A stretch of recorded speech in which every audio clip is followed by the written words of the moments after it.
फिलिस्तीन के चरमपंथी संगठन हमास के इजराइल पर किए रॉकेट हमले के बाद जंग जारी है। इस बीच कल कांग्रेस वर्किंग कमेटी की मीटिंग में एक प्रस्ताव पास किया गया। इसमें फिलिस्तीन का जिक्र किया गया और ये प्रस्ताव कांग्रेस ने अपने आधिकारिक हैंडल सोशल मीडिया एक्स पर भी शेयर किया। कांग्रेस ने अपने प्रस्ताव में कहा कि अब CWC मिडिल ईस्ट में छिड़े युद्ध और 1000 से ज्यादा लोगों के मारे जाने पर पीड़ा व्यक्त करती है। CWC फलस्तीनी लोगों की जमीन, स्वशासन और आत्मसम्मान एवं गरिमा के साथ जीवन के अधिकारों के लिए अपने दीर्घकालीन समर्थन को दोहराती है।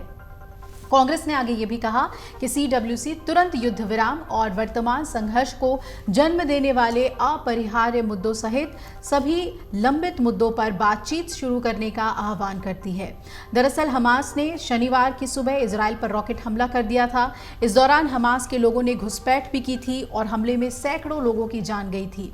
इसके बाद इजराइल के प्रधानमंत्री बेंजामिन नेतन्याहू ने देश के लोगों से कहा था कि हम युद्ध में हैं, इससे हमारी ही जीत होगी। और इसके बाद हमास के ऑपरेशन अल अक्सा फ्लड के जवाब में इजराइल ने ऑपरेशन आयरन स्वॉर्ड घोषित किया।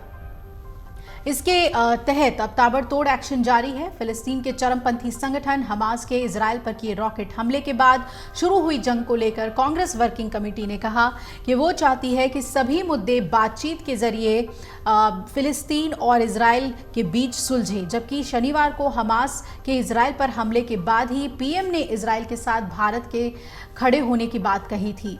कांग्रेस वर्किंग कमेटी ने कल ये प्रस्ताव पारित किया और फिलिस्तीनी लोगों की जमीन, स्वशासन और आत्मसम्मान के साथ जीवन के अधिकारों का समर्थन किया। इस प्रस्ताव में इजराइल और उस पर हुए हमले का जिक्र नहीं है। इससे एक दिन पहले ही पार्टी ने कहा था कि वो इजराइल के लोगों पर क्रूर हमले की निंदा करती है। कांग्रेस महासचिव जयराम रमेश ने एक बयान में कहा कि उनकी पार्टी का हमेशा मानना रहा है कि इजरायलियों की राष्ट्रीय सुरक्षा चिंताओं को सुनिश्चित करते हुए फिलिस्तीन के लोगों की वैध आकांक्षाओं को बातचीत के माध्यम से पूरा किया जाना चाहिए। आपको बता दें कि आतंकी संगठन हमास ने इजराइल पर 5000 से ज्यादा रॉकेट महज 20 मिनट में दागे थे और इन हमलों में इजराइल में अब तक 900 से ज्यादा लोगों की मौत हो गई है। वहीं इजराइल के PM बेंजामिन नेतन्याहू ने युद्ध का ऐलान किया और बाद में इजराइल की गाजा पट्टी में हमास के ठिकानों पर इजराइल ने बम बरसाए। इसमें हमास के भी 800 से ज़्यादा ठिकाने तबाह हो चुके हैं, 500 से ज़्यादा लोग मारे गए हैं। इजराइल के हमलों में कई मस्जिदें, बहुमंजिला इमारतें भी तबाह हुई हैं और देश में कुछ ही महीनों में जैसा कि चुनाव होने वाले हैं, ऐसे में कांग्रेस नहीं चाहती कि उसका एक भी बयान चुनावी माहौल में उनके खिलाफ जाए। यही कारण है कि फिलिस्तीन का समर्थक माने जाने वाले कांग्रेस ने इस पूरे मामले पर संतुलित बयान जारी किया है और PM के इजराइल के समर्थन में दिए गए बयान की आलोचना नहीं की। फिलिस्तीन और इजराइल का मुद्दा मुस्लिम समुदाय की भावनाओं से जोड़कर देखा जाता है। पूरी दुनिया में मुसलमान, यहूदी और ईसाइयों के बीच पश्चिमी दीवार को लेकर विवाद है जो अल अक्सा मस्जिद से जुड़ी है।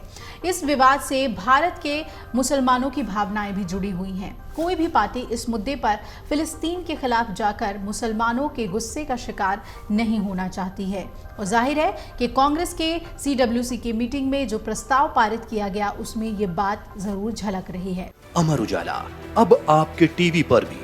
अपने स्मार्ट टीवी पर YouTube पर सर्च करें अमर उजाला, चैनल सब्सक्राइब करें और देखें ताज़ा खबरें, वो भी HD क्वालिटी में। और हाँ, बेल आइकन दबाना ना भूलें ताकि हर खबर हो आपके घर। अमर उजाला, निष्पक्ष, निर्भीक, निरंतर।